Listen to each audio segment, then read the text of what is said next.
వంశీ గారు మీరు చెప్పండి, ఈ జేడీ వాన్స్ నిన్న ఏదైతే ప్రకటించారో హెచ్ వన్ బి వీసాలు దుర్వినియోగం చేసిన వారిపై కఠిన చర్యలు ఉంటాయంటున్నారు. మనం విన్నాం, శేషబాబు గారు చెప్పారు.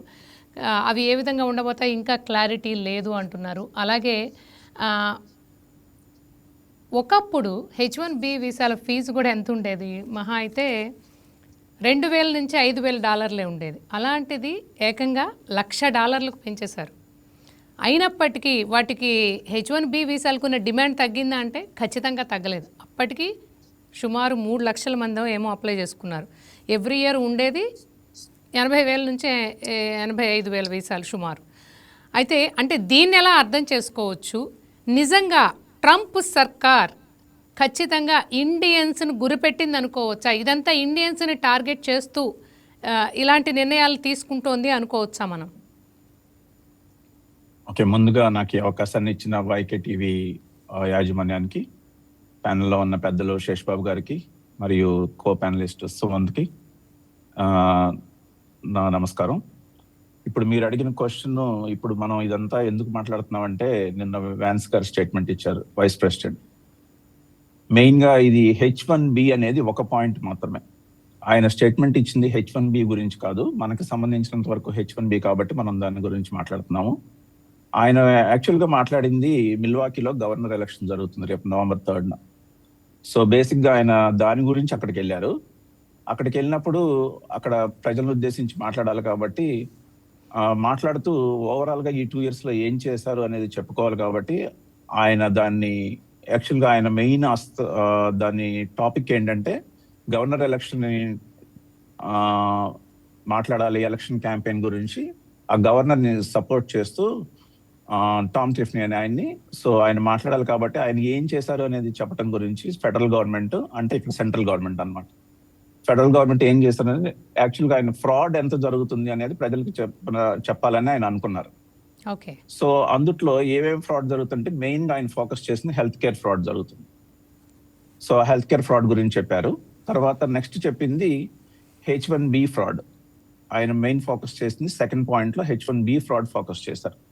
ఆ H1B ఫ్రాడ్ ఫోకస్ చేయటంలో దానికి వచ్చి మన ఇండియన్స్ మెయిన్ H1B మీద ఉంటారు కాబట్టి, ఇప్పుడు మనం అనుకున్నట్టు 70% ఇండియన్స్ H1B మీద ఉంటారు కాబట్టి ఆ H1B మీద ఫ్రాడ్ అనగానే మనం అలర్ట్ అయ్యాం. సో బేసిక్ గా ఆయన చెప్పాలనుకున్నది ఏంటంటే అన్ని ఫ్రాడ్ల గురించి మాట్లాడారు. In general health care fraud గురించి మాట్లాడారు. స్నాప్ అని ఇక్కడ ప్రెగ్నెంట్ విమెన్ కి ఫెడరల్ గవర్నమెంట్ సపోర్ట్ చేస్తుంది, దాని గురించి మాట్లాడారు.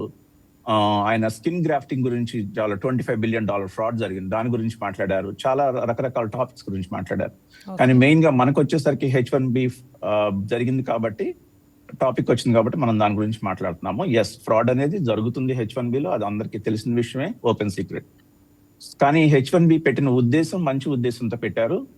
నాలాంటి వాళ్ళు, నా ముందు వచ్చిన శేషబాబు గారు లాంటి వాళ్ళు చాలా మంది ఇక్కడికి వచ్చింది H1B మీదే వచ్చి ఉంటారు.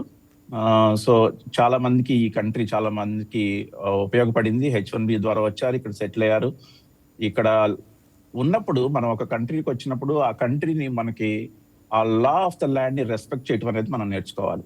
యాక్చువల్ గా మనకి చిన్నప్పటి నుంచి మనకి ఇన్హిబిట్ అవ్వంది ఏంటంటే లా ఆఫ్ ద ల్యాండ్ ని రెస్పెక్ట్ చేయకపోవటం మనకి బాగా అలవాటు. సో అది మనకి చిన్నప్పటి నుంచి అలా అలవాటు లేదు. సో ఇక్కడికి మనం వచ్చినప్పుడు ఈ లా ఆఫ్ ద ల్యాండ్ ని మనం రెస్పెక్ట్ చేస్తే అసలు దీని గురించి మనం పెద్దగా వరి అవ్వాల్సిందేం లేదు. అదే కనుక ఈ H1B, ఒకవేళ నేను H1B మీద ఉన్నా, ఎవరైనా H1B మీద ఉన్నా, ఒక ఎంప్లాయీ అయినా ఎంప్లాయర్ అయినా, అంటే ఉద్యోగం ఇచ్చే ఆయన, ఉద్యోగం తీసుకునే ఆయన నిజంగా ఉద్యోగం ఉండుంటే దాని గురించి పెద్ద భయపడాల్సిన అవసరం లేదు. సో దాని గురించి ఇప్పుడు అంతగా, అంటే మనకి రిపబ్లికన్ గవర్నమెంట్, అంటే ట్రంప్ గారి అడ్మినిస్ట్రేషన్ వచ్చిన కాడి నుంచి H1B అందరూ చాలా ఇదిగా అయిపోతుంది, క్యాన్సిల్ అయిపోతున్నాయి.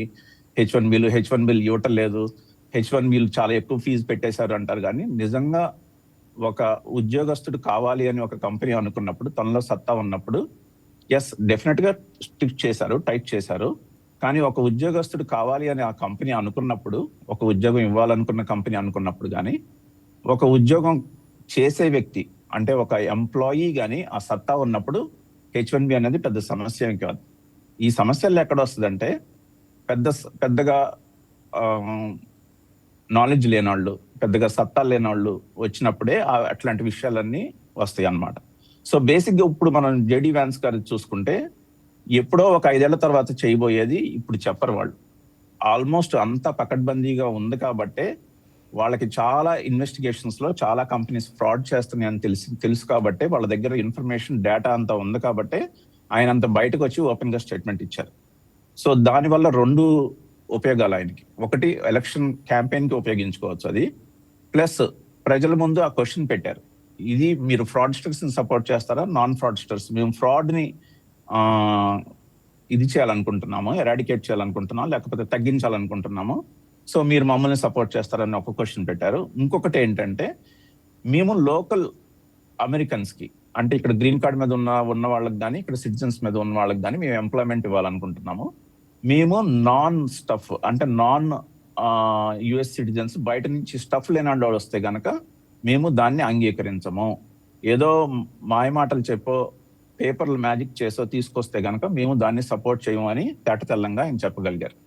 సో అది నాకు తెలిసినంత వరకు దాని గురించి పెద్దగా వర్రీ అవ్వాల్సిందేం లేదు. At the same time law of the land మనం రెస్పెక్ట్ చేయకపోతే గనక చాలా ఇబ్బందులు వస్తాయి. ఓకే వంశీ గారు.